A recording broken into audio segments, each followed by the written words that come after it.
You're listening to On the Right to Rebel Against Governors by Samuel West, first preached as an election sermon before the Council and House of Representatives of the Massachusetts Bay Colony on May 29, 1776, in a modern English edition from Updated Works. West argues that lawful government deserves obedience, but that tyranny forfeits that claim, and that resisting arbitrary power can become a duty before God and country. This edition updates the language for modern listeners while preserving the sermon's theological and political force. Here is Samuel West's On the Right to Rebel Against Governors. Put them in mind to be subject to principalities and powers, to obey magistrates, to be ready to every good work. The great Creator, having designed the human race for society, has made us dependent on one another for happiness. He has so constituted us that it becomes both our duty and our interest to seek the public good, and so that we might be more firmly bound to promote each other's welfare, God has given us tender and social affections, generous and benevolent principles. This is why we feel pain at seeing an object of distress, why we feel satisfaction in relieving affliction, and why we experience an even greater pleasure in bringing happiness to the miserable. God has also given us moral powers and faculties by which we can discern the difference between right and wrong, truth and falsehood, good and evil. This is why doing a good action brings approval of mind, and why acting against our moral sense brings remorse of conscience. This proves that even in what is commonly called a state of nature, we are subject to divine law and government, that God is our supreme magistrate, who has written his law in our hearts and will reward or punish us according to whether we obey or disobey his commands. Had the human race persevered uniformly in a state of moral rectitude, there would have been little or no need for any law beyond that written in the heart, for everyone in such a state would carry that law within himself.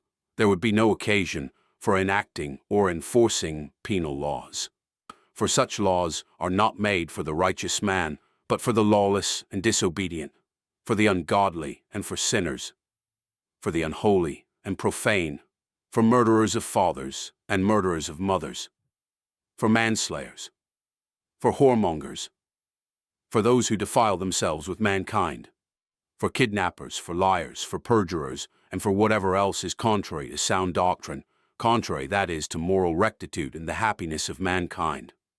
The necessity of forming ourselves into political bodies and granting our rulers power to enact laws for the public safety and enforce them with proper penalties arises from our being in a fallen and degenerate state. The slightest look at the present condition of the human race is enough to convince any person of common sense and common honesty that civil government is absolutely necessary for the peace and safety of mankind, and consequently that all good magistrates, so long as they faithfully discharge the trust placed in them, ought to be obeyed as a matter of religion and conscience. An enemy to good government is an enemy not only to his country, but to all mankind, for he shows himself stripped of the tender and social feelings that mark a human temper, stripped even of that generous and benevolent disposition which is the particular glory of a rational creature. An enemy to good government has degraded himself below the rank and dignity of man, and deserves to be classed with the lower creation.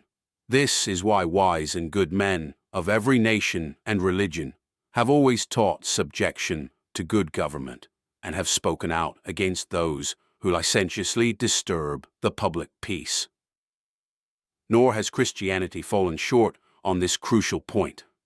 We find our blessed Savior directing the Jews to render to Caesar the things that are Caesar's, and the apostles and first preachers of the gospel not only set a good example of submission to the magistrate in all things just and lawful, but also in several places in the New Testament strongly urged upon Christians the duty of submitting to whatever government providence had placed them under. This is why those who despise government and are not afraid to speak evil of dignitaries are classed by the apostles Peter and Jude among those presumptuous, self-willed sinners reserved for judgment on the great day, and the apostle Paul judged submission to civil government to be a matter of such importance that he made a point of charging Titus to remind his hearers to be submissive to principalities and powers, to obey magistrates, to be ready for every good work, as if to say that no one can be ready for every good work or properly disposed to do what promotes the public good without obeying magistrates and being a good subject of civil government. If, then, obedience to civil magistrates is so essential to the Christian character that without it a person cannot be disposed to do the good works necessary for mankind's welfare, if those who despise government are the presumptuous, self-willed sinners reserved for judgment on the great day, then it is certainly of the utmost importance that we all understand thoroughly the nature and extent of our duty, so that we may render the obedience required. For it is impossible to properly discharge a duty when we remain strangers to its nature and extent. In order, then, that we may rightly judge the duty commanded in our text, I will consider the nature and design of civil government, and show that the very principles which oblige us to submit to government equally oblige us to resist tyranny. That tyranny and lawful magistracy are so opposed to one another, that where one begins, the other ends. I will then apply this discourse to the great controversy that today exists between Great Britain and the American colonies, to understand the nature and design of civil government, and to discover the foundation of the magistrate's authority to command and the subject's duty to obey. We must trace civil government back to its origin. To do this, we must consider what state all men are naturally in, and that is, as Mr. Locke observes, a state of perfect freedom to order their actions and dispose of their possessions and persons as they see fit, within the bounds of the law of nature, without asking leave or depending on the will of any other man. It is a state in which all are equal, no one having a right to control another or oppose him in what he does, except in self-defense or in defense of others who, being injured, need assistance.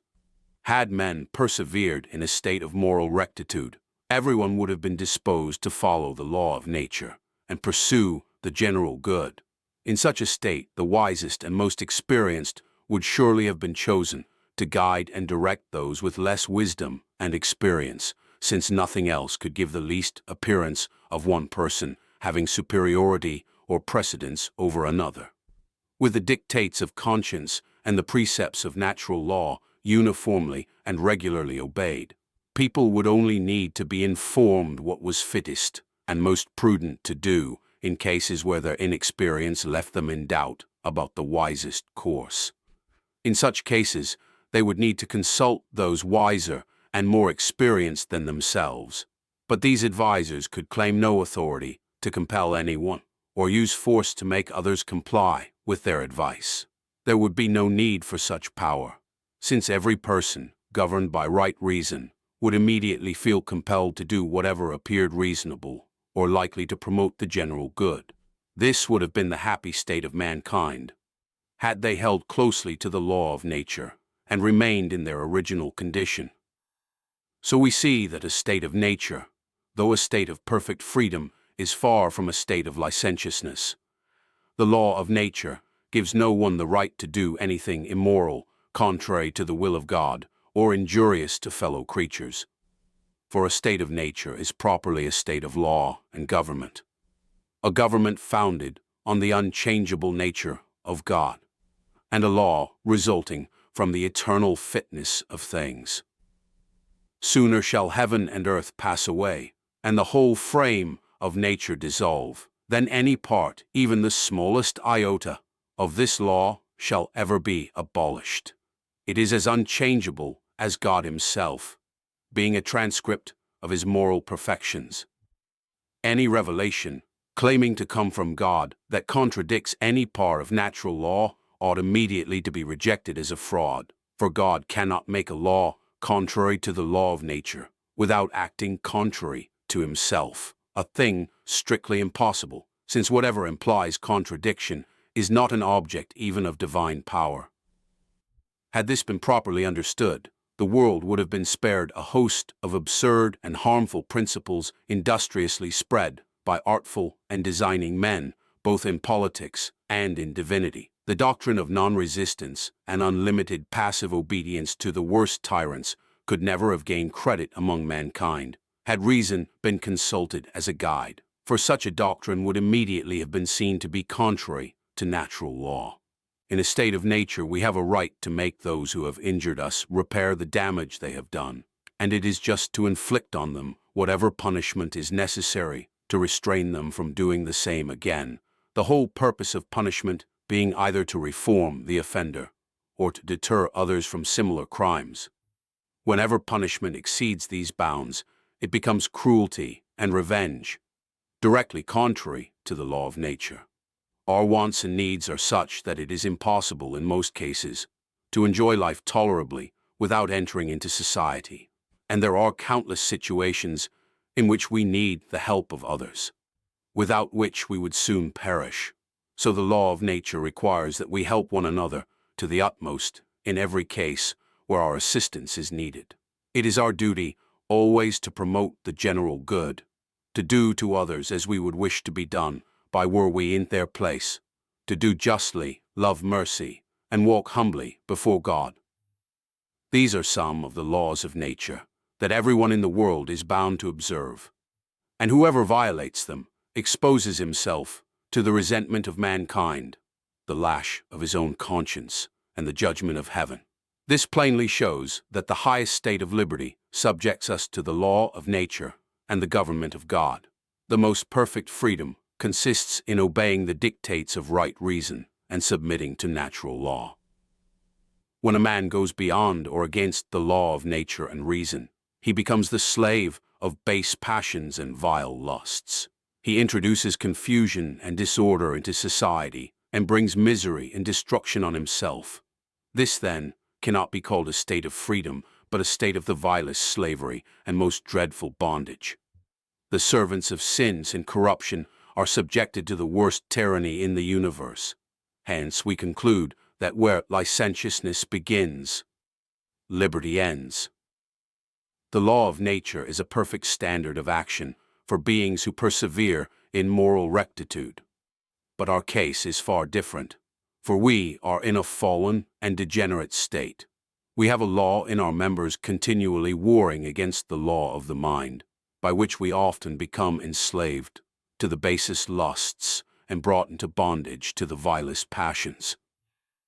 The strong impulses of our animal nature often overpower the sober dictates of reason and conscience, betraying us into actions harmful to the public and destructive of the safety and happiness of society. Men of unbridled lusts, if not restrained by the power of the civil magistrate, would spread horror and desolation all around them. This makes it absolutely necessary that societies form themselves into political bodies, so that they may enact laws for the public safety, appoint particular penalties for breaking those laws, and invest a suitable number of persons with authority to enforce them, so that wicked men may be restrained from harming their fellow creatures, that the injured, may have their rights restored, that the virtuous may be encouraged in doing good, and that every member of society may be protected and secured in the peaceable enjoyment of all the liberties and privileges God has given him. That is, that he may safely enjoy and pursue whatever he chooses, so long as it is consistent with the public good. This shows that the end and purpose of civil government cannot be to deprive men of their liberty or take away their freedom. On the contrary, the true design of civil government is to protect men in the enjoyment of liberty. It follows from this that tyranny and arbitrary power are utterly inconsistent with and destructive of the very purpose of civil government, and are directly contrary to natural law, which is the true foundation of civil government and all political law. Consequently, a tyrant's authority is null and void in itself, for as no man can have a right to act contrary to the law of nature, it is impossible that any individual, or even the greatest number of men, can confer upon another a right which they themselves do not possess. That is, no body of men can justly or lawfully authorize anyone to tyrannize over and enslave his fellow creatures, or to do anything contrary to to equity and goodness, since magistrates have no authority except what they derive from the people. Whenever they act contrary to the public good and pursue measures destructive of the peace and safety of the community, they forfeit their right to govern. Civil rulers and magistrates are properly of human creation. The people set them up to be guardians of their rights and to protect their persons from injury or oppression. The safety of the public is the supreme law of the state, by which magistrates are to be governed, and which they must consult on every occasion. The forms of administration may differ greatly, and governments may vary from age to age and nation to nation. But under every form, the end of civil government remains the same and cannot change. Like the laws of the Medes and Persians, it does not alter.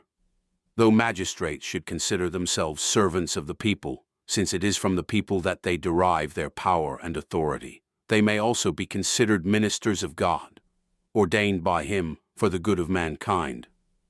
For it is under Him, as the supreme magistrate of the universe, that they act.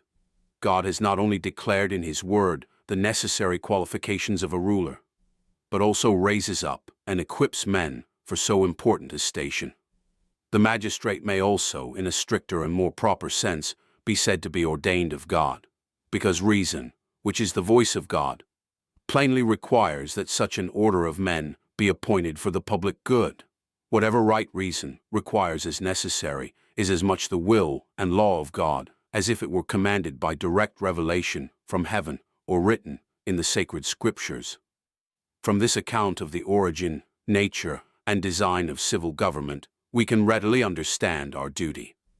We can see why we are bound to obey magistrates, because they are the ministers of God, and so long as they promote the welfare of the state, that is, so long as they act as magistrates ought.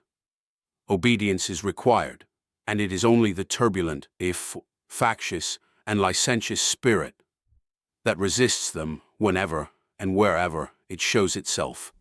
When a people have, by their free consent, given a number of men power to rule and govern them, they are bound to obey. To disobey, then, is to break faith.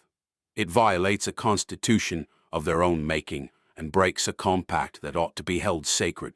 Such conduct reveals so base and dishonest a temper of mind that it must expose those guilty of it to the contempt of every sober, thinking person. Subjects are bound to obey lawful magistrates by every tender tie of human nature that disposes us to seek the public good, the good of our wives, our children, our friends, and our neighbors. Whoever opposes lawful authority truly opposes the safety and happiness of his fellow creatures.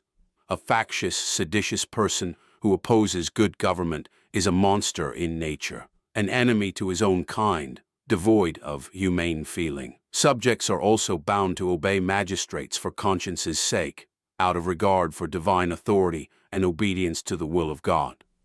For if magistrates are ministers of God, we cannot disobey them without disobeying God's law, and this holds true for all in authority, from the highest ruler to the lowest officer of state. To oppose them in the lawful exercise of their authority is an act of disobedience to God and will be punished as such. Every honest person will readily grant that we ought cheerfully to obey the magistrate and submit to all regulations of government that promote the public good. But since this general principle may be misapplied, since anyone might think himself free to disregard laws that do not suit his interest, temper, or fancy, I would point out that in many cases, for want of proper knowledge of public affairs, we are poor judges of whether particular laws are just. In such cases, it is our duty, as good members of society, to submit peaceably and conscientiously, even when we cannot see the reasonableness of every law we obey. The reason is plain. If any number of people were to oppose authority over measures that may, in fact, be necessary for public safety, simply because they cannot see their reasonableness, the direct result would be confusion and anarchy in the state. It is likewise necessary that the minority submit to the majority. For example, When legislators enact laws that a large majority of the community approves as promoting the public good, and a small number of persons happen to view the matter quite differently, those persons certainly have the right to state their reasons for dissenting and to use every proper argument to persuade the public that it is mistaken. But if they fail, and the majority continues to approve the laws, it is the duty of the dissenting few to submit peaceably, for conscience's sake, to the public judgment, unless something is required of them that they believe would be sinful to do. In that case, they ought to obey their consciences rather than any human authority. There may also be cases of such intolerable oppression that compliance would bring certain ruin, and in such cases, the few may justly refuse submission to what they judge destructive of their peace and safety. For the law of self-preservation always justifies resisting cruel and tyrannical impositions, except where resistance would bring greater evils than submission, as is often the case when a few are oppressed by a large and powerful majority. Apart from these exceptions, the minority ought always to submit to the majority. Otherwise, there can be no peace or harmony in society.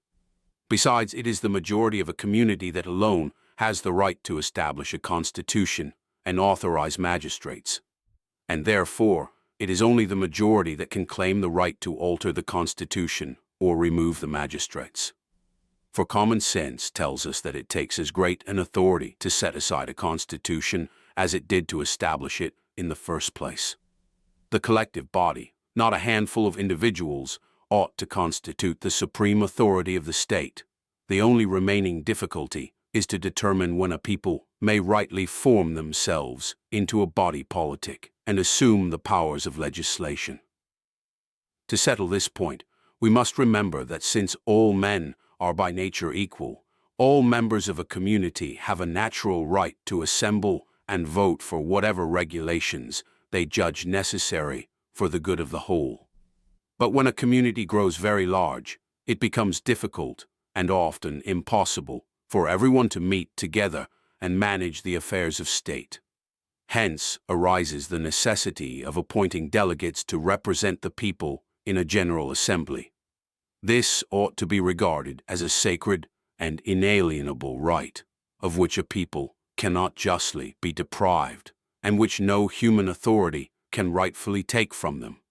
That no one be obliged to obey any law except one made either by himself or by his representative. If representation and legislation are inseparably connected, it follows that when great numbers of people have emigrated to a foreign land and are so far removed from the parent state that they neither are nor can be properly represented by its government, then nature itself points to the necessity of their assuming the powers of legislation for themselves. They have the right to consider themselves a separate state from the one they left, and, as such, to form themselves into a body politic. Furthermore, when a people find themselves cruelly oppressed by the parent state, they have an undoubted right to throw off the yoke and assert their liberty, provided they judge that they have sufficient strength to defend their just rights against their oppressors. In such a case, by the law of self-preservation, the first law of nature, they have not only the right but the indispensable duty, if redress cannot be had any other way, to renounce all submission to the government that has oppressed them and to establish an independent state of their own, even if they are far inferior in numbers to the state that oppressed them. When either of these conditions holds, and especially when both hold together, no rational person, I think, can doubt that such a people have the right to form themselves into a body politic and assume for themselves all the powers of a free state. For is it reasonable to suppose that a people should be subjected to the tyranny of men who are utter strangers to them, who cannot be expected to feel for them as we naturally feel for those with whom we are connected and acquainted, and who, through their unfamiliarity with the circumstances of the people over whom they claim jurisdiction, are utterly unable to judge, in countless cases, what is best for them? It is not for me to say what particular form of government is best for a community, whether pure democracy, aristocracy, monarchy, or some mixture of the three. Each has its advantages and disadvantages, and any of them properly administered may reasonably serve the purpose of civil government. I will say, however, that an unlimited, absolute monarchy and an aristocracy not subject to the people's control are two of the most objectionable forms of government. First, because neither provides proper representation of the people, and second, because being entirely independent of the people, both are very prone to degenerate into tyranny. Still, in this imperfect world, we cannot expect any government so well constructed that bad men cannot pervert it to evil ends. A wise and good person would be very reluctant to undermine a constitution once fixed and established, even upon discovering many imperfections in it, and nothing short of the most urgent necessity would ever persuade him to consent to such a change. Because uprooting a people from a form of government they have long been accustomed to might plunge them into a state of anarchy and confusion that could end in their destruction, or perhaps in the end, subject them to an even worse tyranny. Having thus described the nature, purpose, and design of civil government, and shown why subjects are bound to obey magistrates, namely, because in doing so they secure both their own happiness as individuals and the public good and safety of the state, I now proceed to show that the very principles which oblige us to submit to civil government equally oblige us wherever we have the power and ability to resist and oppose tyranny, and that where tyranny begins, government ends. For if magistrates have no authority but what they derive from the people, if they are properly of human creation, if the whole purpose of their office is to promote the general good and secure to men their just rights, then it follows that when they act contrary to the purpose of their office, they cease to be magistrates, and the people who gave them their authority have the right to take it back. This is simply plain common sense, which holds true in every similar case. Who is there that, having hired a number of men to do a particular job, would not think he had the right to dismiss them upon finding that they were acting directly contrary to his orders, and that instead of completing the work he had assigned them, they were certain to ruin and destroy it? If, then, in the ordinary affairs of life, we always judge that we have the right to dismiss from our service those who work against our plans and designs, even when the damage affects only a few individuals, how much more must the body politic have the right to depose anyone, however high the office to which they were appointed, upon finding them unfaithful to their trust, that instead of pursuing the general good, they are disturbing the peace of society with cruel and oppressive laws, and robbing the subjects of their just rights and privileges. Whoever denies this proposition must give up all claim to that common sense and reason by which God has set us apart from the beasts. Our duty to obey the magistrate is founded on our obligation to promote the general good.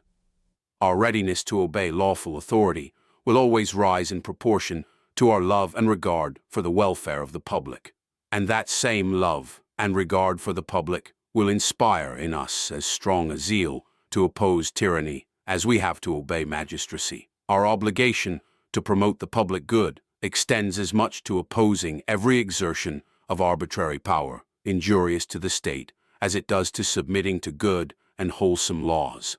No man, therefore, can be a good member of the community who is not as zealous to oppose tyranny as he is ready to obey magistracy. Slavish submission to tyranny is proof of a base and worthless mind. Such a person cannot be moved by any generous human sentiment, nor hold any tender regard for mankind. Further, if magistrates are ministers of God only insofar as they promote the good of the community, then obedience to them neither is nor can be unlimited. It would be a gross absurdity to claim that, when magistrates are ordained by the people solely to benefit the state, they must still be obeyed, even as they seek to ruin and destroy it. This would mean that men are bound to act against the great law of self-preservation. contributing to their own ruin in order to please and gratify the greatest monsters in nature. Men violating the laws of God and destroying the rights of mankind. Unlimited submission and obedience is due to none but God alone. He alone has an absolute right to command. He alone holds uncontrollable sovereignty over us, because he alone is unchangeably good. He neither will nor can require of us, consistent with his nature and attributes, anything unfit or unreasonable. His commands are all just and good. To suppose that he has given any particular set of men power to demand obedience to what is unreasonable, cruel, and unjust is to rob the deity of his justice and goodness, the very glory of the divine character, and to cast him instead as a tyrant. If magistrates are ministers of God, only because the law of God and reason show the necessity of such an institution for the good of mankind, it follows that whenever they pursue measures directly destructive of the public good, they cease to be God's ministers. They forfeit their right to the subject's obedience. They become the pests of society, and the community is bound both by duty to God and duty to its own members to resist and oppose them. Doing so would not be resisting the ordinance of God, but strictly obeying his commands. To suppose otherwise implies that the deity requires of us an obedience that is self-contradictory and absurd, that one part of his law directly contradicts the other. That is, while he commands us to pursue virtue and the general good, he would also be requiring us to persecute virtue and betray the general good by demanding obedience to the wicked commands of tyrannical oppressors. Can anyone not lost to the principles of humanity defend such an absurdity?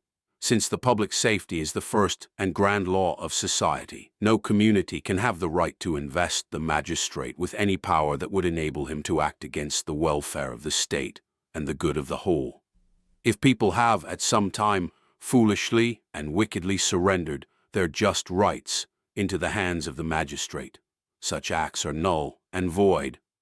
To say otherwise would mean we have the right to invest the magistrate with power to act contrary to the law of God, which is as much as saying we are not subject to divine law and government. What has been said is, I think, more than sufficient to show that tyrants are no magistrates at all. That whenever magistrates abuse their power to subvert the public happiness, their authority immediately ceases, and it becomes not only lawful, but an indispensable duty to oppose them. The principle of self-preservation, the affection and duty we owe our country, and the obedience we owe the deity all require us to oppose tyranny. If someone asks who should judge when rulers are guilty of tyranny and oppression, I answer, the public. Not a few disaffected individuals, but the collective body of the state must decide this question. For as it is the collective body that invests rulers with power and authority, so it is the collective body that alone has the right to judge whether rulers are fulfilling the purpose of their institution. Great regard ought always to be paid to the judgment of the public. It is true the public can be misled by misrepresentation of facts. But this much can be said of the public that cannot always be said of individuals, that the public is always willing to be rightly informed, and when proper evidence is laid before it, its judgment is sound. This account of the nature and design of civil government, so clearly suggested by the plain principle of common sense and reason, is abundantly confirmed by Scripture, even by those very texts that men of slavish principles have used to establish the absurd doctrine of unlimited passive obedience and non-resistance, as will plainly appear from examining the two most commonly cited texts. The first is 1 Peter 2:13 through 14. Submit yourselves to every ordinance of man, or more accurately rendered from the Greek, submit yourselves to every human creation or human institution, for the Lord's sake, whether it be the king as supreme, or unto governors, as unto them that are sent by him for the punishment of evildoers, and for the praise of them that do well. Here the apostle asserts that magistracy is a human creation or appointment, that magistrates have no power or authority except what they derive from the people, and that this power is to be used for the punishment of evildoers and the praise of those who do well. That is, the purpose of magistracy is to restrain wicked men through proper penalties, and to encourage and honor the virtuous and obedient. For this reason, Christians are to submit to them for the Lord's sake, as if to say, though magistrates are merely of human appointment, deriving all their power from the people, yet since they are ordained by men to promote the general good by punishing evildoers and rewarding the virtuous, you ought to submit to them out of sacred regard for divine authority. For as they, in faithfully discharging their office, fulfill the will of God, so you, by submitting to them, fulfill the divine command. If the only reason the apostle gives for obeying magistrates out of regard to divine authority is that they punish the wicked and encourage the good, it follows that when they punish the virtuous and encourage the vicious, we have every right to refuse them submission or obedience. That is, whenever they act contrary to the purpose of their institution, they forfeit their authority to govern, and the reason for submitting to them out of regard for divine authority immediately ceases. Because their authority is merely a human appointment, the public has the right to take back the authority it gave them and confer it upon those more worthy. Far from favoring arbitrary principles, there is nothing in this text but what is consistent with and favorable to the highest liberty anyone could wish to enjoy. For it requires us to submit to the magistrate only so far as he encourages and protects virtue and punishes vice, entirely consistent with the liberty the deity has bestowed upon us. The other text, used by the champions of arbitrary government as their main support, is Romans 13:1-6. Let every soul be subject unto the higher powers, for there is no power but of God. The powers that be are ordained of God. Whosoever therefore resisteth the power resisteth the ordinance of God, and they that resist shall receive to themselves damnation. For rulers are not a terror to good works, but to the evil. Wilt thou then not be afraid of the power? Do that which is good, and thou shalt have praise of the same. For he is the minister of God to thee for good. But if thou do that which is evil, be afraid. For he beareth not the sword in vain, for he is the minister of God, a revenger to execute wrath upon him that doeth evil. Wherefore ye must needs be subject, not only for wrath, but also for conscience sake. For this cause pay ye tribute also, for they are God's ministers, attending continually upon this very thing. A little attention, I think, is enough to show that this text, far from favoring arbitrary government, actually holds forth the principles of true liberty. Subjection to the higher powers is required by the apostle because there is no power but of God. The powers that be are ordained of God. And so, to resist the power is to resist the ordinance of God, and he repeatedly calls the ruler the minister of God. But before we can say whether this text supports or opposes the doctrine of unlimited passive obedience, we must determine in what sense the apostle affirms that magistracy is the ordinance of God, and what he means in calling the ruler the minister of God. I can think of only 3 possible senses in which magistracy could properly be called God's ordinance, or in which rulers could be said to be ordained by God as his ministers. The first is a plain declaration from God's word that a particular person and his descendants are and shall be the only true and lawful magistrates, as we find in Scripture the kingdom of Judah settled by divine appointment in the family of David, or second, by an immediate commission from God, appointing a specific named person to rule the people, as Saul and David were directly appointed by God to be kings over Israel. Or third, magistracy may be called the ordinance of God, and rulers the ministers of God, because the nature and reason of things, which is the law of God, requires such an institution for the preservation and safety of civil society. In the first 2 senses, the apostle cannot be supposed to be affirming that magistracy is God's ordinance, for neither he nor any of the sacred writers has entailed magistracy upon any one particular family under the gospel dispensation. Nor do he or any inspired writer give the least hint that anyone should ever be immediately commissioned by God to rule the people. The third sense, then, is the only one in which the apostle can be understood to affirm that the magistrate is the minister of God, and that magistracy is his ordinance, namely, that the nature and reason of things require such an institution for the preservation and safety of mankind. If this is the only sense in which the apostle affirms that magistrates are ordained of God as his ministers, then resistance is criminal only so far as they act as ministers of God, that is, while they fulfill the purpose of their institution, and ceases to be criminal when they cease being ministers of God, that is, when they act contrary to the general good and seek to destroy the liberties of the people. That we have rightly grasped the apostle's sense of magistracy being the ordinance of God plainly appears from the text itself. For after asserting that to resist the power is to resist the ordinance of God, and that those who resist shall bring judgment upon themselves, he immediately adds, as the reason for this, "For rulers are not a terror to good works, but to the evil. Wilt thou then not be afraid of the power? Do that which is good, and thou shalt have praise of the same. For he is the minister of God to thee for good. But if thou do that which is evil, be afraid. For he beareth not the sword in vain. For he is the minister of God, a revenger, to execute wrath upon him that doeth evil." Here is a plain statement of the sense in which he asserts that the magistrate's authority is ordained of God. Because rulers are not a terror to good works, but to evil ones, we ought therefore to dread offending them, since we cannot offend them except by doing evil.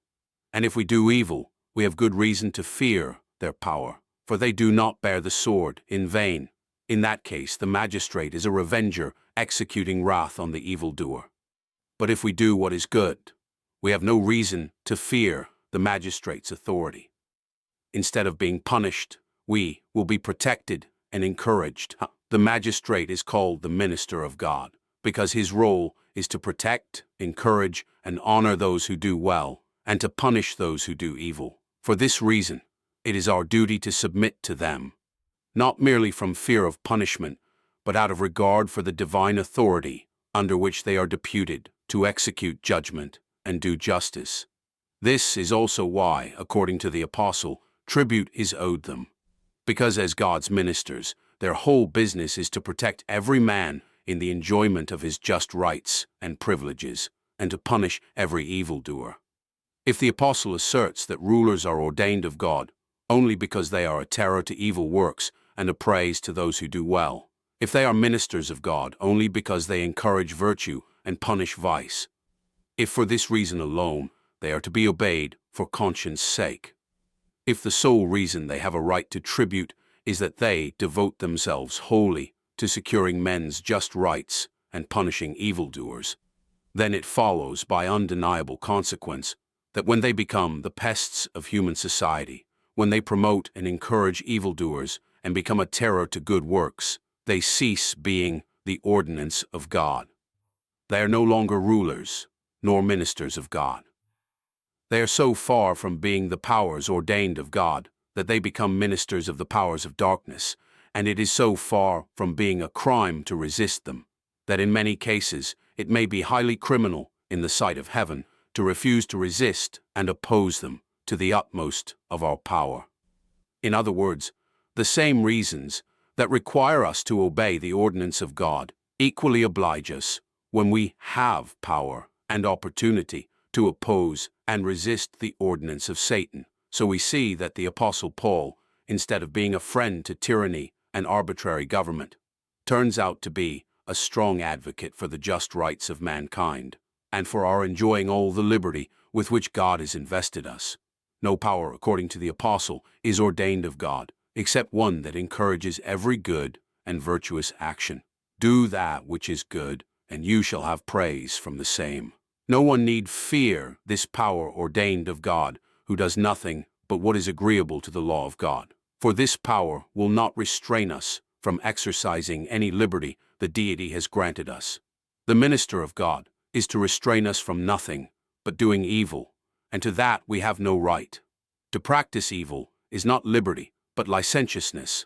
Can we conceive a more perfect, equitable, and generous plan of government than this one the apostle has laid down, to have rulers appointed over us to encourage every good and virtuous action, to defend and protect us in our just rights and privileges, to grant us everything that can promote our true interest and happiness, to restrain every licentious action, to punish anyone who would injure us, to be a terror to evildoers, to make and execute just and righteous laws that effectively deter men from evil, and to attend continually to this very thing, making it their constant care, day and night, to promote the good and welfare of the community, and to oppose all evil practices.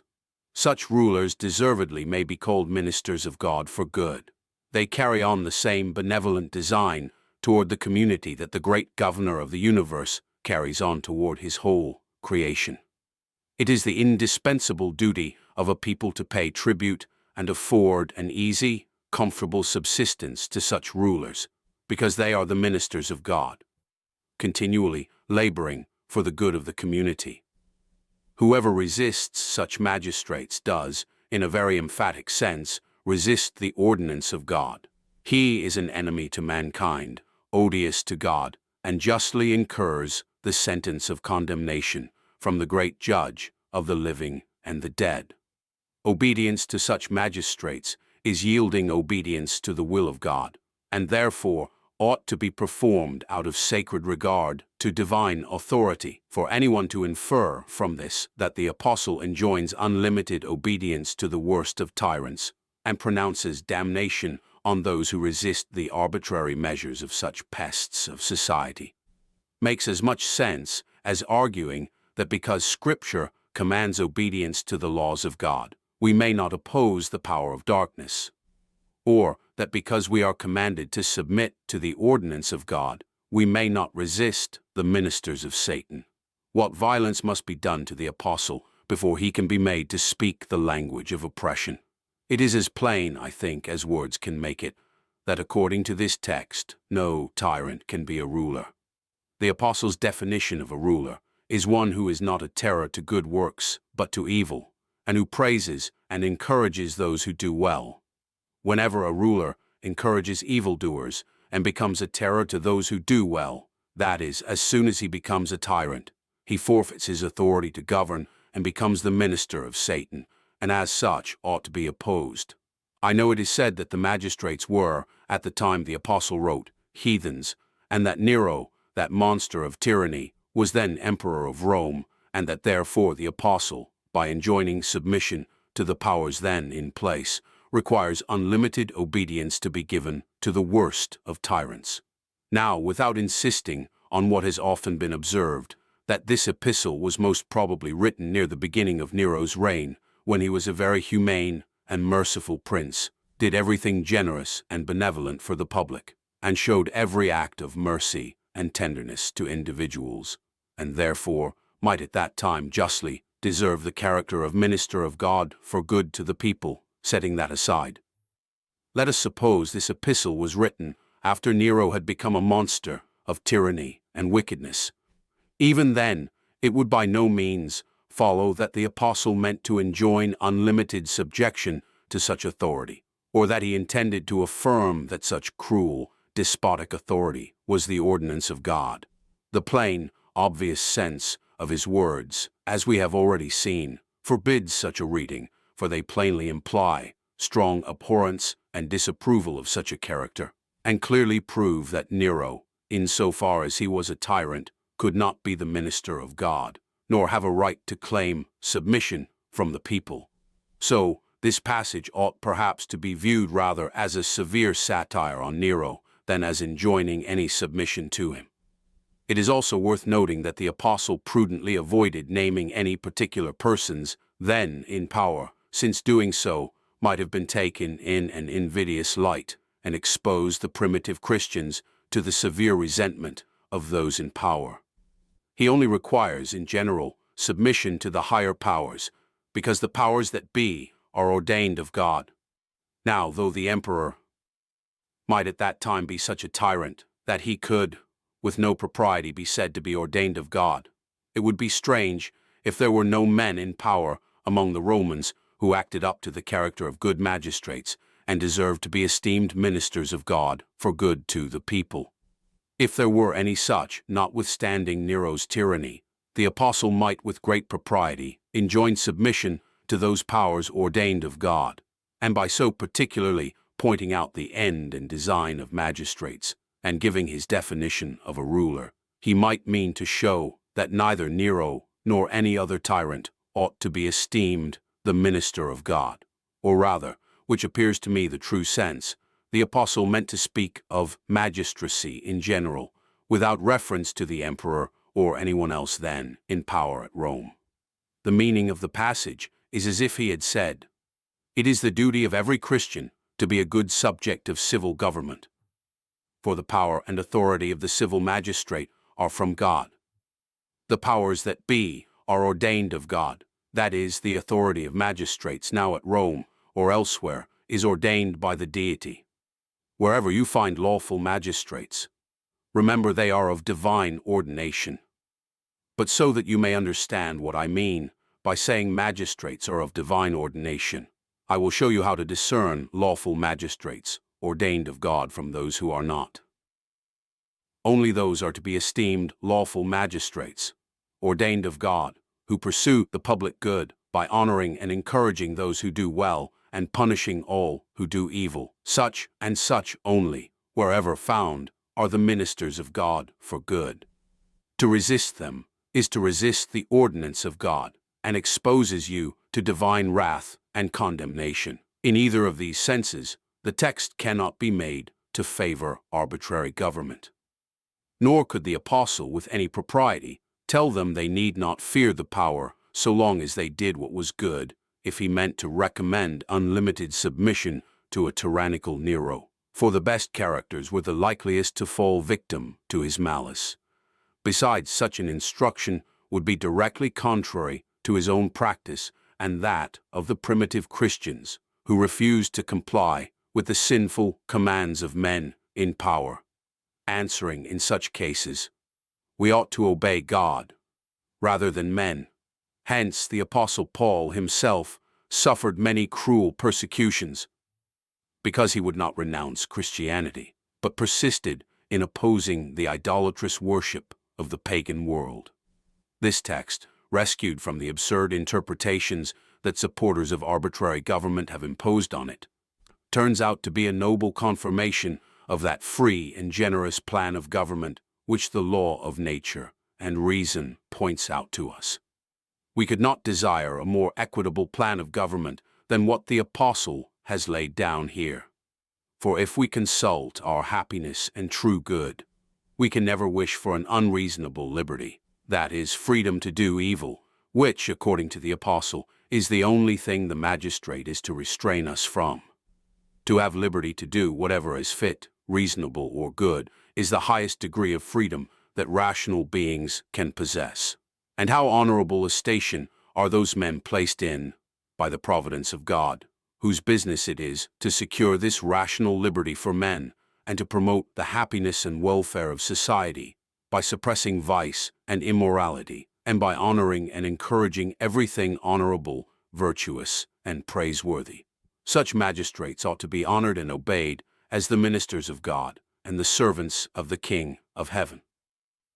Can we conceive of a larger and more generous plan of government than this of the apostle, or find words more plainly expressive of disapproval of arbitrary and tyrannical government? I never read this text without admiring its beauty and force, and I can hardly conceive how he could express more ideas in so few words. We see here, in one view, the honor belonging to the magistrate because he is ordained of God for the public good. We have his duty pointed out, to honor and encourage the virtuous, to promote the real good of the community, and to punish all wicked and injurious persons. We are taught the duty of the subject, to obey the magistrate for conscience' sake, because he is ordained of God, and that rulers, being continually employed under God for our good, are to be generously maintained by the paying of tribute, and that disobedience to rulers is highly criminal and will expose us to divine wrath. The liberty of the subject is also clearly asserted, that subjects are to be allowed to do everything just and right, and are only to be restrained from wrongdoing. It is also strongly implied that when rulers become oppressive to the subject and injurious to the state, their authority, their claim to respect, their maintenance, and the duty of submitting to them must immediately cease. They are then to be considered ministers of Satan, and it becomes our indispensable duty to resist and oppose them. Thus we see that both reason and revelation perfectly agree in pointing out the nature, end, and design of government, that subjects have a right to do everything good, praiseworthy, and consistent with the good of the community, and are only to be restrained when they do evil and are injurious either to individuals or the whole community, and that they ought to submit, for conscience' sake, to every law beneficial to the community, even if it interferes somewhat with their private interest, for every good man will be ready to set aside his private interest for the public benefit. Reason and revelation both teach us that our obedience to rulers is not unlimited, but that resistance is not only allowable, but an indispensable duty in cases of intolerable tyranny and oppression. From both reason and revelation, we learn that, since the public safety is the supreme law of the state, the true standard by which we judge whether any law or body of laws is just, legislatures have a right to make and to require subjection to any set of laws that tends to promote the good of the community. Our governors have a right to take every proper measure to form the minds of their subjects so that they may become good members of society. The great differences we observe among the various classes of mankind arise chiefly from their education and their laws. Thus, men become virtuous or vicious, good citizens of the commonwealth or the opposite, generous, noble, and courageous, or base, mean-spirited, and cowardly, according to the impressions they have received from the government under which they live, together with their education and the methods their leaders have used to shape their minds in early life. Hence the necessity of good laws to encourage every noble and virtuous sentiment, to suppress vice and immorality, to promote industry and punish idleness, that parent of countless evils, to promote arts and sciences, and to banish ignorance from among mankind. Nothing tends like religion and the fear of God to make men good members of the commonwealth. It is therefore the duty of magistrates to become the patrons and promoters of religion and piety, and to make suitable laws for maintaining public worship and decently supporting the teachers of religion. Such laws, I believe, are absolutely necessary for the well-being of civil society.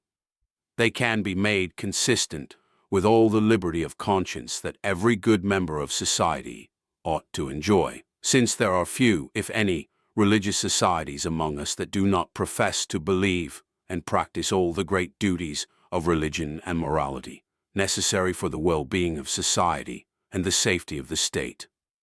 Let everyone be allowed to attend worship in his own society, or in whatever way he judges most agreeable to the will of God, and let him be obliged to contribute to supporting and defraying the necessary costs of his own congregation. In this case, no one can rightly complain of being deprived of liberty of conscience, since he has the right to choose and freely attend the worship that seems to him most agreeable to God's will, and it would be very unreasonable for him to object to contributing his part toward supporting the worship he has chosen. Whether some such method might eminently promote the peace and welfare of society, I leave to the wisdom of our legislators to determine, but surely it would remove some of the most popular objections against being obliged by law to support public worship when the law restricts that support to only one denomination. But when civil authority presumes to establish particular modes of faith and forms of worship, and to punish all who deviate from the standard our superiors have set up, the consequences for society are most harmful. It cramps all free and rational inquiry. It fills the world with hypocrites and superstitious bigots. Indeed, with infidels and skeptics.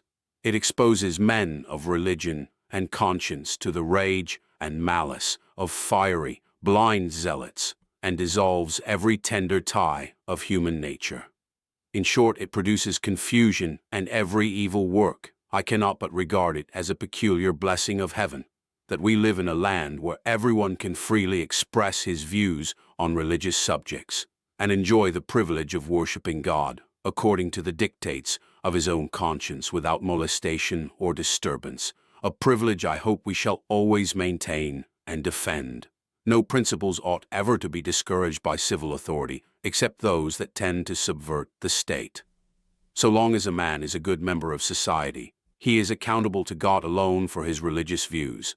But when men are found to disturb the public peace, to stir up sedition, or to act against the state, no pretense of religion or conscience ought to shield them from just punishment.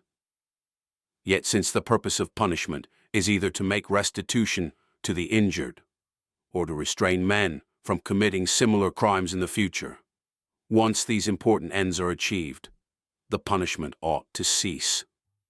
Whatever is inflicted on a man as punishment beyond these purposes is not just and lawful punishment, but is properly cruelty and base revenge. From this account of civil government, we learn that the business of magistrates is weighty and important. It requires both wisdom and integrity.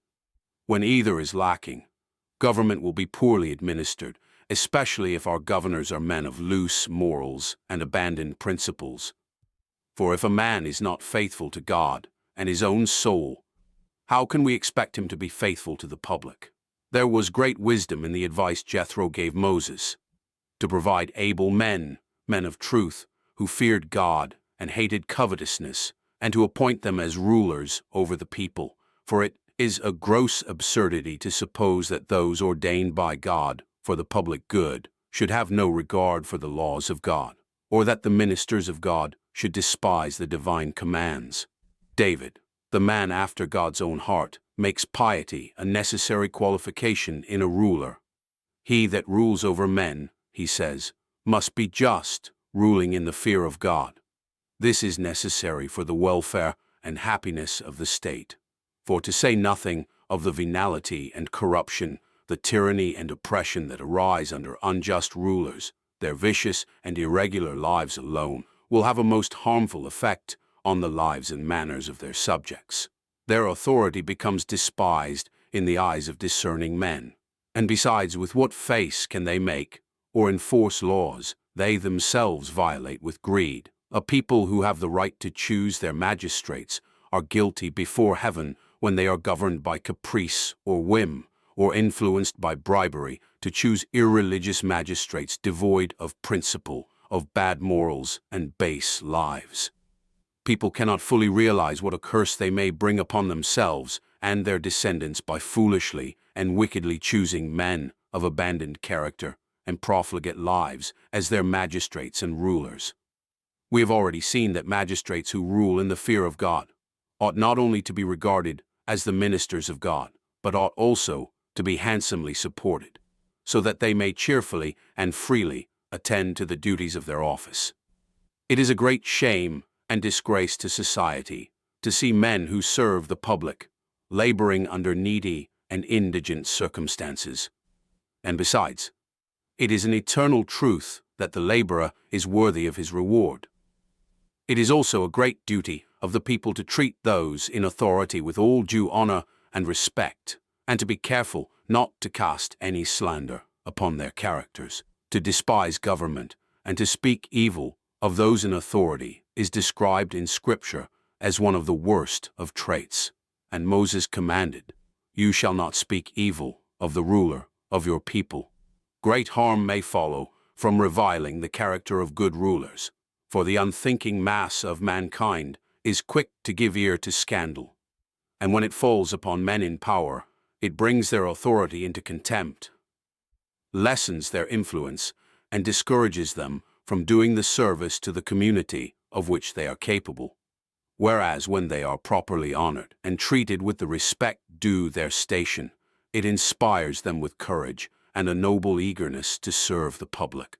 their influence among the people is strengthened, and their authority becomes firmly established. We ought to remember that they are men like ourselves, subject to the same imperfections and weaknesses as the rest of us, and therefore, so long as they aim at the public good, their mistakes, misunderstandings, and weaknesses ought to be treated with the utmost humanity and tenderness.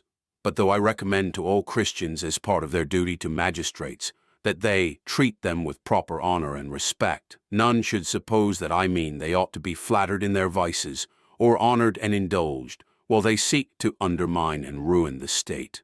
For this would be wickedly betraying our just rights, and we would be guilty of our own destruction. We ought always to persevere with firmness and courage in maintaining and contending for all the liberty that God has granted us. It is our duty to remain ever watchful over our just rights, and not allow them to be wrested from us by any artifice of tyrannical oppressors. But there is a wide difference between being jealous of our rights, when we have strong reason to believe they are being invaded by our rulers, and being unreasonably suspicious of men who are zealously working to support the Constitution, merely because we do not fully understand all their intentions. The first shows a noble and generous mind, the second, a low and base spirit. Thus I have considered the nature of the duty enjoined in the text, and have tried to show that the same principles that require obedience to lawful magistrates also require us to resist tyrants, a point I have confirmed from both reason and Scripture. It was with a particular view to the present unhappy controversy between us and Great Britain that I chose to discourse on the nature and purpose of government and the rights and duties of both governors and governed, so that, rightly understanding our rights and privileges, we may stand firm in our opposition to ministerial tyranny, while paying all proper obedience and submission to our lawful magistrates, and so that, while contending for liberty, we may avoid falling into licentiousness and preserve the proper balance between submitting to tyranny and falling into anarchy. I acknowledge that I have undertaken a difficult task, but it seemed to me that the present state of affairs loudly called for such a discourse. I therefore hope that the wise, the generous, and the good will receive my intentions kindly, as meant to serve the public. I shall now apply this discourse to the great controversy that today exists between Great Britain and the American colonies. Here, in the first place, I cannot help but notice how wonderfully Providence has smiled upon us by causing the several colonies to unite so firmly against the tyranny of Great Britain, though differing from each other in particular interests, forms of government, modes of worship, and customs and manners, besides several circumstances that had long divided them. That, under these conditions, such a union as we now behold should take place, was a thing that might rather have been wished for than expected, and, in the next place, who could have thought that when our charter was vacated, when we became destitute of any legislative authority, and when our courts of justice in many parts of the country were shut down so that we could neither make nor enforce laws against offenders, who would have thought that in such a situation the people would behave so peaceably and maintain such good order and harmony among themselves? This is plain proof that, lacking civil law to regulate them, they were governed from within, and by their conduct showed that they were ruled by the law of God written in their hearts. This is the Lord's doing, and it should be marvelous in our eyes. From what has been said in this discourse, it will appear that we are in the path of our duty in opposing the tyranny of Great Britain.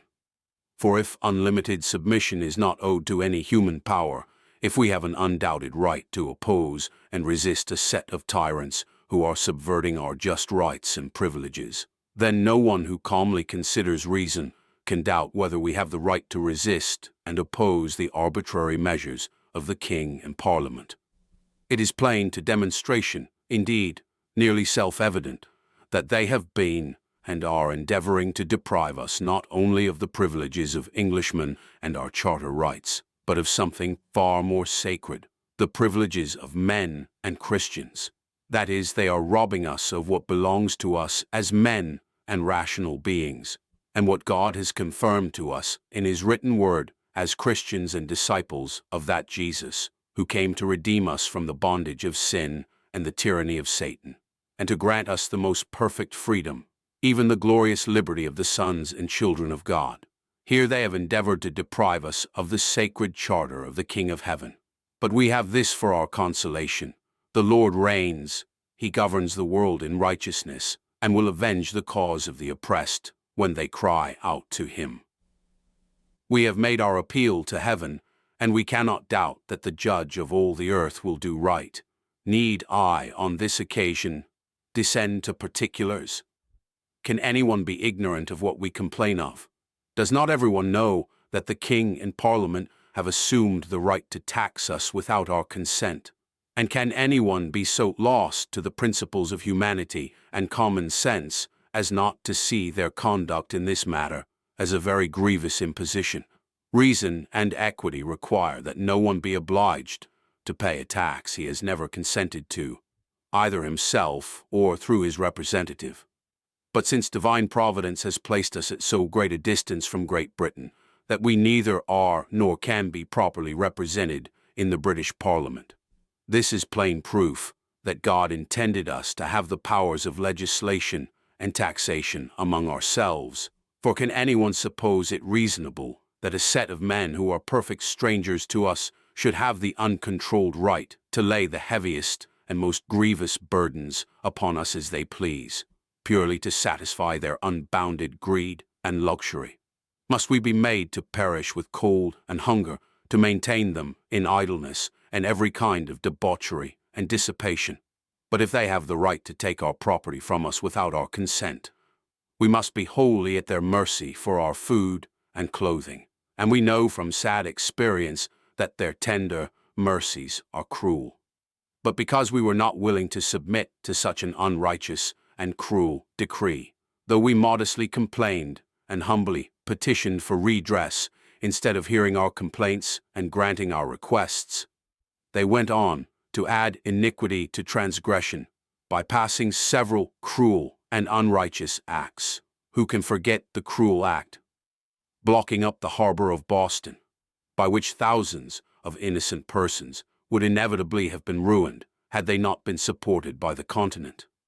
Who can forget the act vacating our charter, together with many other cruel acts, needless to mention here? But unable to accomplish their wicked purposes by mere acts of Parliament, they proceeded to open hostilities against us and sought to destroy us by fire and sword. Our towns they have burned, our fellow countrymen they have slain, our vessels they have taken, and our goods they have plundered. After all this wanton exertion of arbitrary power, is there a man with any feeling of humanity left who is not fired with noble indignation against such merciless tyrants, who have not only brought upon us all the horrors of civil war, but have added a piece of barbarity unknown even to Turks and Mohammedan infidels, one that would be abhorred and detested by the savages of the wilderness? I mean, their cruelty in forcing our captured countrymen without any distinction between Whig and Tory to serve aboard their ships of war, compelling them to take up arms against their own countrymen, to fight against their own people, their wives and their children, and to help plunder their own estates. This, my friends, is done by men who call themselves Christians, against their fellow Christians, against men who till now gloried in the name of Englishmen, and who were ever ready to spend their lives and fortunes in defense of British rights.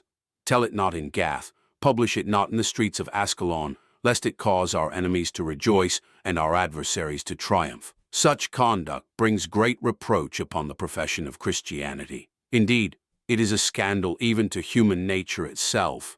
It would be highly criminal not to feel due resentment against such tyrannical monsters. It is an indispensable duty, my friends, which we owe to God and our country, to rouse ourselves, and animated with a noble zeal for the sacred cause of liberty, to defend our lives and fortunes, even to the shedding of our last drop of blood. The love of our country, the tender affection we bear our wives and children, the regard we owe to unborn posterity, indeed everything dear and sacred, calls loudly upon us to give our best efforts to save our country. We must beat our plowshares into swords and our pruning hooks into spears, and learn the art of self-defense against our enemies. To be careless or remiss, or to neglect the cause of our country from the base motives of avarice and self-interest, will expose us not only to the resentment of our fellow creatures, but to the displeasure of God Almighty. To such base wretches, in a time like this, we may fittingly apply that passage in Jeremiah 48:10. Cursed be he that does the work of the Lord deceitfully, and cursed be he that keeps back his sword from blood. To save our country from the hands of our oppressors ought to be dearer to us than our own lives, and next to the eternal salvation of our own souls is the matter of greatest importance, a duty so sacred that it cannot justly be set aside for the sake of our worldly concerns. Doubtless for this reason, God has been pleased to show his anger against those who refuse to help their country against its cruel oppressors. In a case much like ours, when the Israelites struggled to free themselves from the tyranny of Jabin, king of Canaan, we find a bitter curse pronounced against those who withheld their help in the common cause. See Judges 5:23. Curse Meroz, said the angel of the Lord, curse bitterly its inhabitants, because they came not to the help of the Lord against the mighty. Now if such a bitter curse falls on those who refuse to help their country against its oppressors, what dreadful doom awaits those who have not only refused to help their country in this time of distress, but who, from motives of interest or ambition, have shown themselves enemies of their country by opposing the measures we have taken and openly favoring the British Parliament. Anyone so lost to humanity as to be willing to sacrifice his country for the sake of avarice or ambition has reached the highest stage of wickedness human nature is capable of, and deserves a much worse name than I care to give him at present. But I think I may fairly say that such a person has forfeited his right to human society, and ought to make his home not among savage men, but among the savage beasts of the wilderness. Nor can I wholly excuse from blame those timid persons who, through their own cowardice, have been led to favor our enemies and have refused to act in defense of their country. A proper sense of the ruin and destruction our enemies are bringing upon us ought to raise enough resentment in the human breast to banish fear from even the most timid soul. Besides, to indulge cowardice in such a cause shows a lack of faith in God. For can anyone who firmly believes and relies upon the providence of God doubt that he will avenge the cause of the injured when they turn to him for help? For my own part, when I consider the dealings of Providence toward this land, ever since our fathers first settled in Plymouth, I find abundant reason to conclude that the great sovereign of the universe has planted a vine in this American wilderness, which he has caused to take deep root, so that it has filled the land, and that he will never suffer it to be plucked up or destroyed. Our fathers fled from the tyranny and persecution of church prelates, and came into this land to enjoy liberty of conscience, and they have grown into a great people. Many have been the interpositions of divine providence on our behalf, both in our fathers' days and our own, and though we are now at war with Great Britain, we have been prospered in a most wonderful way. Can we think that he who has helped us thus far will give us up into the hands of our enemies? Surely he who has begun to deliver us will continue to show his mercy by saving us from our enemies' hands. He will not forsake us if we do not forsake him. Our cause is so just and good that nothing can prevent our success but our own sins. Could I see a spirit of repentance and reformation spread through the land, I would have not the least fear of being brought under the iron rod of slavery. Even if all the powers of the globe were combined against us, and though I confess the irreligion and profaneness so common among us dampens my spirits somewhat, I cannot help hoping, and even believing, that Providence has designed this continent to be the asylum of liberty and true religion. For can we suppose that the God who created us free agents, meaning us to glorify and serve him in this world so that we might enjoy him forever hereafter, will allow liberty and true religion to be banished from the face of the earth? Yet do we not find that both religion and liberty seem to be expiring and gasping for life on the other continent. Where, then, can they find a harbor or place of refuge but here? Some pretend it is against their consciences to take up arms in defense of their country. But can any rational being suppose that the deity requires us to contradict the law of nature, which he has written in our hearts? A law that surely includes the principle of self-defense, which strongly prompts us all to oppose any power that would take our lives, or the lives of our friends. For men to labor at destroying the tender feelings of human nature, to root out the principles of self-preservation, and then to persuade themselves that in doing so they submit to and obey the will of God, is plain proof of how easily men may be led to pervert the first and plainest principles of reason and common sense, proof of a gross corruption of the human mind. Such persons are inconsistent with themselves, for no men are more zealous to defend their property and secure their estates from the encroachments of others, even while they refuse to defend their own persons, their wives, their children, and their country against the assaults of the enemy. We see to what unaccountable lengths men will go once they leave the plain road of common sense and violate the law God has written in the heart. Thus, some have thought they did God service when they unmercifully butchered and destroyed the servants of God, while others at the opposite extreme believe they please God by sitting still and quietly watching their friends and neighbors killed by merciless enemies, without attempting to defend or rescue them. The one is a sin of omission, the other a sin of commission, and it may be hard to say in certain circumstances which is the more criminal in the sight of heaven. Of this I am certain. Both are grave violations of the law of God. Having thus tried to show the lawfulness and necessity of defending ourselves against the tyranny of Great Britain, I would observe that Providence seems plainly to point us toward the expediency, even the necessity, of considering ourselves an independent state. Setting aside the absurdity of waging war against a power to which we profess subjection, and passing over the impossibility of our ever returning to subjection under Great Britain on fair and equitable terms, we may note that the British Parliament has itself virtually declared us an independent state by authorizing its ships of war to seize all American property wherever found, without distinguishing between friends of the administration and those who have opposed the acts of Parliament. This makes us a nation distinct from themselves.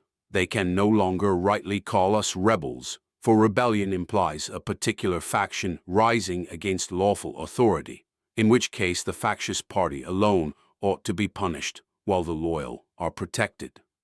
But when war is declared against an entire community without distinction, and the property of both parties alike is declared seizable, this, if anything can be called so, is treating us as an independent state. If they are pleased to consider us so, who can object to our considering ourselves so as well? But while we nobly oppose with our lives and estates the tyranny of the British Parliament, let us not forget the duty we owe to our lawful magistrates. Let us never mistake licentiousness for liberty. The better we understand the principles of liberty, the more readily we will yield obedience to lawful authority. For no man opposes good government except one who is a stranger to true liberty. Let us always check and restrain those who stir up faction and disturb the peace. Whenever we meet persons unwilling to submit to lawful authority, let us treat them with the contempt they deserve, regarding them as enemies of their country and pests of society. It is with special pleasure that I reflect on the peaceable behavior of my countrymen at a time when the courts of justice were closed and the execution of laws suspended. Surely a people who could behave so well when restrained by nothing but the law written in their hearts will be expected to yield ready and cheerful obedience to lawful authority now. There is at present the utmost need to guard against a seditious and factious temper. For while we face so powerful an enemy from without, our political salvation under God depends in large measure upon our being firmly united in bonds of mutual love and due submission to lawful authority.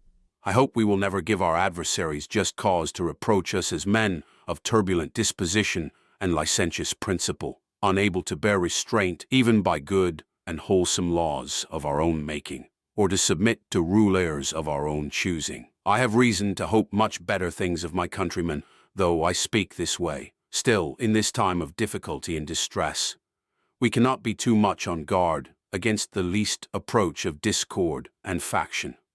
Let us, while jealous of our rights, beware of unreasonable suspicions and groundless evil surmises. Let us take care not to harm the cause of liberty by speaking evil of the rulers of the people. Let us treat our rulers with all the honor and respect that the dignity of their station requires, but let it be an honor and respect worthy of the sons of freedom to give. Let us always abhor the base arts used by fawning parasites and cringing courtiers, who through their petty schemes and flatteries obtain offices and honors they are unqualified for and unworthy of, often accumulating more positions than any one person of the greatest ability could properly fill. This does real harm to the community. Important responsibilities go unfulfilled, and many an honest, worthy citizen is denied the honors and privileges that are rightly his, while the most worthless courtier is loaded with profitable posts. To avoid this evil, I hope our legislators will always despise flattery as beneath the dignity of a rational mind, and will scorn any man who can be corrupted or bribed. Let us all resolve that no interest, no hope of advancement, will ever induce us to play the fawning courtier toward men in power. Let the honor and respect we show our superiors be genuine, flowing from a sincere and upright heart.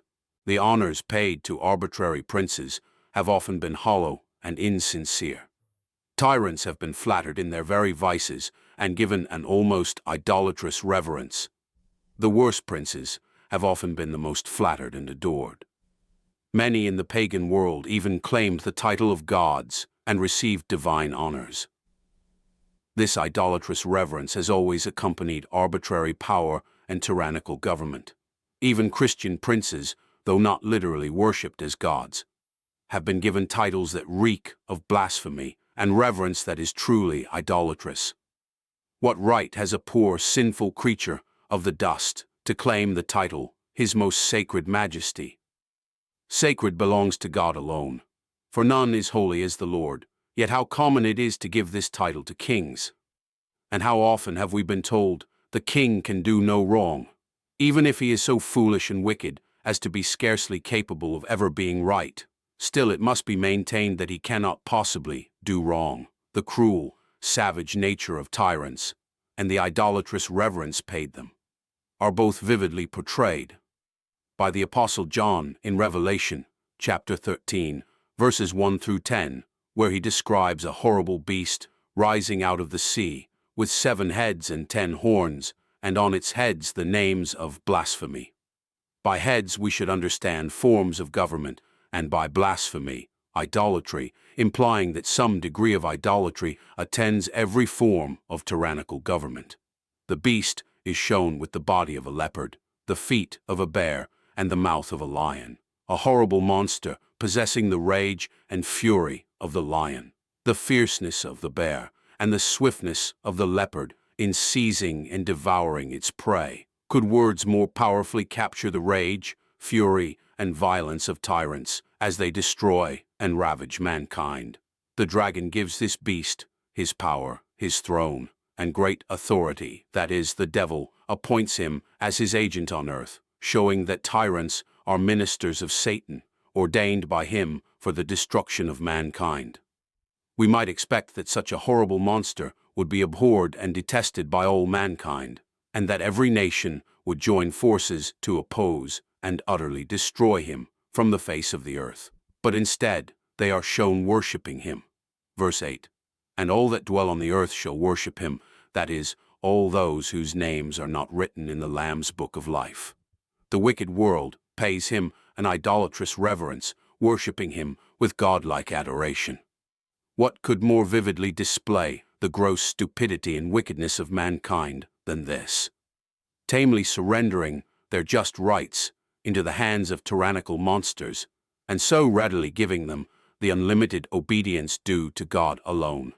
We should further note that these men are said in verse 4 to worship the dragon, not that they directly paid divine homage to Satan, but that the adoration given to the beast, Satan's agent, ultimately came to rest in him. From this we learn that those who give tyrants undue and sinful veneration are truly servants of the devil, worshippers of the Prince of Darkness, for in him all the improper homage paid to his ministers ultimately gathers.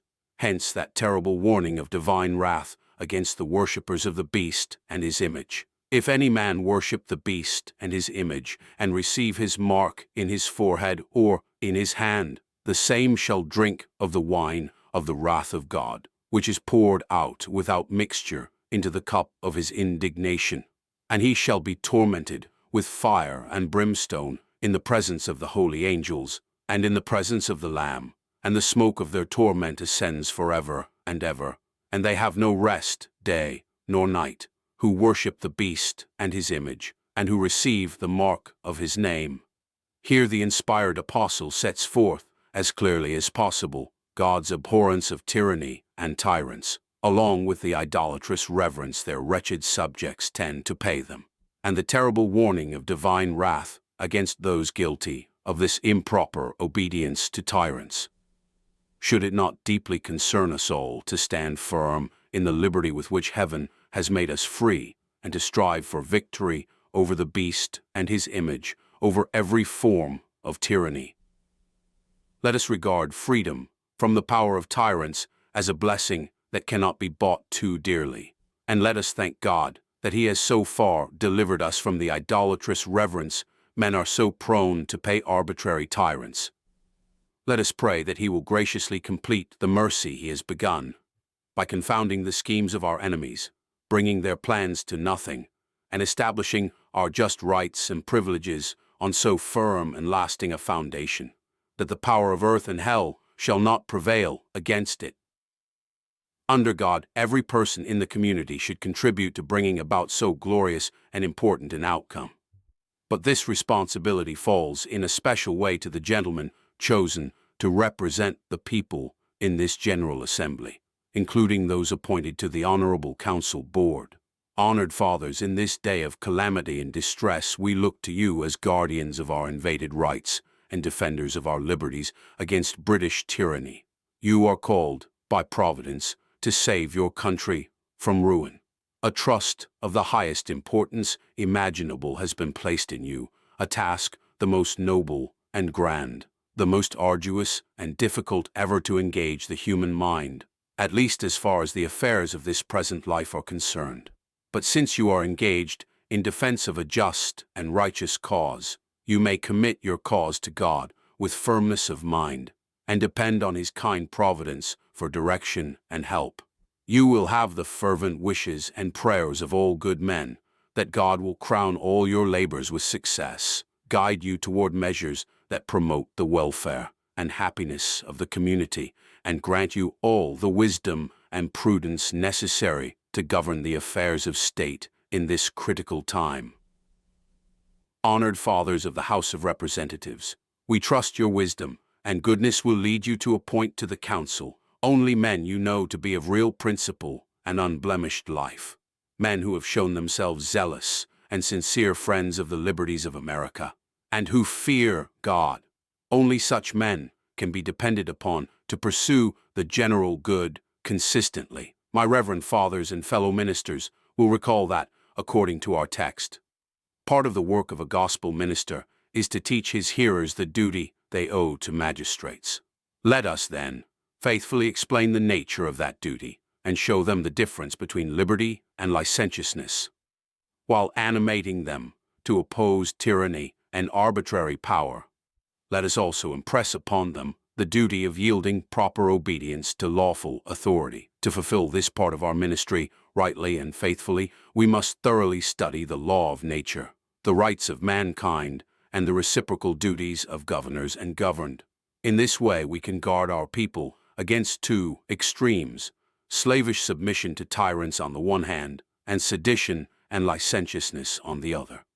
We may, I believe, gain a thorough understanding of the law of nature and the rights of mankind, even while remaining unfamiliar with many technical legal terms and wholly ignorant of the obscure and barbarous Latin so common in the ages of popish darkness and superstition. To conclude, while we fight for liberty and strive against tyranny, let us remember also to fight the good fight of faith, earnestly seeking to be delivered from the bondage of corruption into which sin has brought us, and to be made partakers of the glorious liberty of the sons and children of God. May the Father of mercies grant us all this through Jesus Christ. Amen. You've been listening to On the Right to Rebel Against Governors by Samuel West, in a modern English edition from Updated Works. Read or listen to other updated works at updatedworks.com.